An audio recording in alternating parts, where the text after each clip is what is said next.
नमस्कार दोस्तों, मेरा नाम है प्रवीण और आप देख रहे हैं डियर किसान यूट्यूब चैनल, जहां पर बात होती है केवल किसान की। दोस्तों, आज की इस वीडियो में हम बात करेंगे भारतीय गेहूं एवं जौ अनुसंधान संस्थान जो कि करनाल में है। तो इसके द्वारा गेहूं की दो वैरायटियां लॉन्च की गई थी, जिसका नाम है DBW 222 और दूसरी का नाम है DBW 187 नंबर। और DBW 187 को कर्ण वंदना के नाम से भी जाना जाता है। तो इन दोनों वैरायटियों के बारे में थोड़ी विस्तार से बात करेंगे और वो भी प्रूफ के साथ। दोस्तों, जैसा कि आप यहाँ पर देख सकते हैं, ये भारतीय गेहूं एवं जौ अनुसंधान संस्थान करनाल की ऑफिशियल वेबसाइट है और यहाँ पर इन दोनों ही वैरायटियों के बारे में विस्तार से जानकारी दी गई है। और यहाँ पर जो जानकारी आपको मिलेगी वो 100% सही है। इसलिए आपको जो है किसी भी प्रकार की सोशल मीडिया के ऊपर जानकारी देखकर भ्रमित नहीं होना है। खासकर जो DBW 187 नंबर वैरायटी है, इसके बारे में सोशल मीडिया पर किसानों को बहुत ही ज़्यादा भ्रमित किया जा रहा है। दोस्तों, ये जो DBW 187 नंबर वैरायटी है, इसका मार्केट के अंदर बहुत ज़्यादा मात्रा में नकली बीज आया हुआ है। तो इस बात का आप ध्यान अवश्य रखें, क्योंकि जो करनाल का संस्थान है, इसने एक लिमिटेड मात्रा में ही किसानों को जो है बीज दिया है, क्योंकि इसके पास एक लिमिटेड स्टॉक ही था बीज का। इसलिए सभी किसानों को वहाँ से बीज नहीं मिल पाया। इसलिए जो कंपनियाँ हैं वो क्या कर रही हैं कि किसानों को भ्रमित करके 187 नंबर वैरायटी का बीज नकली दे रही हैं। तो इसलिए आप किसी विश्वसनीय जगह से ही इसका बीज लें तो आपके लिए अच्छा रहेगा, नहीं तो आपको सतर्क रहने की आवश्यकता है। चलिए दोस्तों, इसके बाद में नीचे यहाँ पर इन दोनों वैरायटियों के बारे में थोड़ी विस्तार से बताया गया है। तो यहाँ पर सबसे पहले नंबर पर है DBW 222 नंबर वैरायटी। और ये वैरायटी दोस्तों ख़राब मौसम में भी नीचे नहीं गिरती है, ये इसकी खास बात है। और आप इसको पंजाब, हरियाणा, दिल्ली, राजस्थान के कोटा और उदयपुर को छोड़कर आप शेष राजस्थान में इसको लगा सकते हैं। इसके बाद में वेस्टर्न यूपी में आप इसको झांसी डिवीज़न को छोड़कर लगा सकते हैं, यानी कि झांसी डिवीज़न में आपको ये वैरायटी नहीं लगानी है। इसके बाद में जम्मू और कश्मीर का जो आपका कठुआ डिस्ट्रिक्ट जो है, वहाँ पर आप इसको लगा सकते हैं। इसके बाद में जो हिमाचल प्रदेश है, उसका ऊना डिस्ट्रिक्ट और पाउंटा वैली में आप हिमाचल प्रदेश के अंदर इसको लगा सकते हैं। इसके बाद में उत्तराखंड का जो तराई क्षेत्र है, वहाँ पर भी आप इस वैरायटी का चुनाव कर सकते हैं। इसके बाद में बात आती है कि इसकी बिजाई कब करनी रहती है और इसको सिंचाई कितनी चाहिए।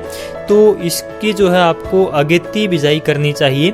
यदि आप इसकी पछेती बिजाई करते हैं, यानी कि लेट इसकी बिजाई करते हैं, तो इसकी पैदावार में कमी आ जाती है। और इरिगेशन की बात करें, सिंचाई की बात करें, तो काफ़ी ज़्यादा मात्रा में आपको इसके लिए पानी चाहिएगा, यानी कि सिंचित इलाके में ही इसकी बिजाई करनी चाहिए। ज़्यादा पानी की इस वैरायटी को आवश्यकता पड़ती है। इसके बाद में इसकी उत्पादन की यदि हम बात करें, तो 61 क्विंटल प्रति हेक्टेयर के हिसाब से ये जो है नॉर्मल पैदावार देती है। और यदि इसकी अधिकतम क्षमता, यानी कि अधिकतम उत्पादन क्षमता की बात करें, तो 82 क्विंटल प्रति हेक्टेयर के हिसाब से ये उत्पादन देने में सक्षम है। और यदि प्रति एकड़ के हिसाब से बात करें, तो DBW 282 जो है 24 से 24.5 क्विंटल प्रति एकड़ के हिसाब से नॉर्मल उत्पादन देती है। और यदि अधिकतम क्षमता की बात करें, तो ये जो है 32.5 क्विंटल प्रति एकड़ के हिसाब से उत्पादन देने में सक्षम है। दोस्तों, इसके बाद में इसकी हाइट की बात करें, तो 103 सेंटीमीटर इसकी हाइट है, यानी कि 98 से 108 सेंटीमीटर के आसपास इसकी हाइट रहती है।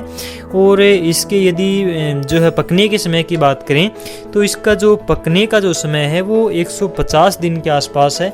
139 से 150 दिन के आसपास ये पककर तैयार हो जाती है। दोस्तों, ये जो है ब्राउन रस्ट यानी कि भूरा रतवा और येलो रस्ट यानी कि पीला रतवा के प्रति सहनशील है। दोस्तों, ये तो बात हुई DBW 222 नंबर वैरायटी की। और इसके बाद में बात आती है हमारी मेन जो वैरायटी है, DBW 187 नंबर, जिसको कर्ण वंदना के नाम से भी जाना जाता है। और किसानों के बीच सबसे ज़्यादा लोकप्रिय यही वैरायटी है। इसी वैरायटी के बीज की मांग मार्केट में बहुत ज़्यादा बनी हुई है। तो दोस्तों, ये वैरायटी जो है दो तरह से यहाँ पर बताई गई है कि यदि आप इसकी बिजाई ईस्टर्न उत्तर प्रदेश, बिहार, झारखंड, उड़ीसा, वेस्ट बंगाल, असम और इसके साथ साथ नॉर्थ और ईस्टर्न स्टेट्स के अंदर यदि आप इसकी बिजाई करते हैं, तो तो इसकी कितनी कुछ पैदावार देती है ये वैरायटी, इसके बारे में यहाँ पर बताया गया है। तो सबसे पहले कि इसकी बिजाई भी आपको सही समय पर करनी चाहिए, यानी कि अगेती बिजाई, यानी कि समय पर बिजाई करने के लिए ये वैरायटी उपयुक्त है। और यदि समय की बात करें तो 25 अक्टूबर से लेकर 15 नवंबर तक आप इन दोनों वैरायटियों की बिजाई कर सकते हैं। 15 नवंबर के बाद में इन वैरायटियों का चुनाव आप ना करें, नहीं तो इनका उत्पादन कम हो जाएगा। तो इस बात का आप ध्यान अवश्य रखें। दोनों ही वैरायटियों में फुल सिंचाई की आपको आवश्यकता पड़ेगी। दोस्तों ये वैरायटी इन राज्यों में जो है नॉर्मल की बात करें तो 48.5 क्विंटल प्रति हेक्टेयर के हिसाब से जो उत्पादन दे सकती है। यदि इसकी एकड़ में बात करें तो 19.5 क्विंटल प्रति एकड़ के हिसाब से इसकी औसतन पैदावार बैठती है। और ये अधिकतम उत्पादन इन राज्यों में दे सकती है 64.7 क्विंटल प्रति हेक्टेयर के हिसाब से। और यदि 64.7 क्विंटल प्रति हेक्टेयर के हिसाब से यदि हम इसको एकड़ में देखें तो 25.8 यानी कि लगभग 25.5 क्विंटल प्रति एकड़ के हिसाब से ये वैरायटी इन राज्यों में उत्पादन अधिकतम दे सकती है।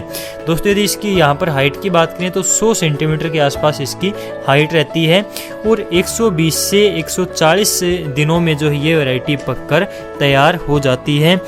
और दोस्तों इसके अलावा ये जो वैरायटी है ये भूरे और पीले रतुए के प्रति सहनशील है, यानी कि भूरा और पीला रतुआ इस वैरायटी के अंदर नहीं लगता है। तो ये इस वैरायटी की खास बात है। और यदि आप इस वैरायटी को पंजाब, हरियाणा, दिल्ली, राजस्थान का कोटा और उदयपुर क्षेत्र को छोड़कर, इसके अलावा वेस्टर्न यूपी, यहाँ पर झांसी डिवीज़न को छोड़कर, इसके बाद में जम्मू और कश्मीर की बात करें तो जम्मू और कठुआ क्षेत्र में आप इसको लगा सकते हैं। इसके अलावा हिमाचल प्रदेश के ऊना डिस्ट्रिक्ट और पाउंटा वैली में आप इसको लगा सकते हैं। इसके साथ साथ उत्तराखंड के तराई क्षेत्र में भी आप इसकी बिजाई कर सकते हैं। यहाँ पर ये वैरायटी बहुत ज़्यादा अच्छा परफॉर्मेंस देती है, यानी कि बहुत ज़्यादा अच्छा उत्पादन देने में सक्षम है, इसलिए यहाँ पर इस वैरायटी को खास तौर से पसंद किया गया है। दोस्तों सही समय पर यदि आप इसकी बिजाई करते हैं तो इसका नॉर्मल उत्पादन यहाँ पर बैठेगा 61.8 क्विंटल प्रति हेक्टेयर, यानी कि यदि हम इसकी एकड़ में बात करें तो 24.7 यानी कि 24.5 क्विंटल प्रति एकड़ के हिसाब से नॉर्मल उत्पादन ये वैरायटी यहाँ पर देती है। खासतौर से पंजाब, हरियाणा, दिल्ली का जो और राजस्थान का जो यहाँ पर क्षेत्र है, यहाँ पर ये वैरायटी अच्छा उत्पादन देने में सक्षम है।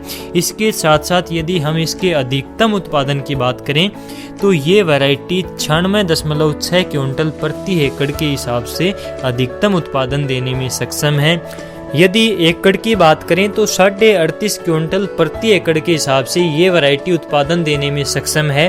और यही कारण है कि किसानों के बीच में इसके बीज की डिमांड इतनी ज़्यादा बढ़ी हुई है और इसको जो है किसान भाई ज़्यादा से ज़्यादा पसंद कर रहे हैं, क्योंकि इसके अंदर एक तो अधिक से अधिक उत्पादन देने की क्षमता है और दूसरी तरफ इसमें पीला और भूरा रतुआ की समस्या भी नहीं आती, ऐसा संस्थान का दावा है। दोस्तों यदि आपको इन वैरायटियों का बीज इस बार नहीं मिला है तो कोई बात नहीं, नकली बीज आप ना लेकर आएं जल्दबाजी में। अगले साल तक आपको इन दोनों वैरायटियों का बीज अपने क्षेत्र में ही भारी मात्रा में देखने को मिल जाएगा। तो दोस्तों ये जानकारी आपको यदि अच्छी लगी हो तो वीडियो को लाइक करें और कमेंट बॉक्स में अवश्य बताएं। और यदि आप इसी प्रकार की जानकारी के लिए हमारे साथ लगातार जुड़े रहना चाहते हैं तो डियर किसान यूट्यूब चैनल को अभी सब्सक्राइब करें, ताकि हमारे आने वाली नई वीडियो आपको समय समय पर मिलती रहे।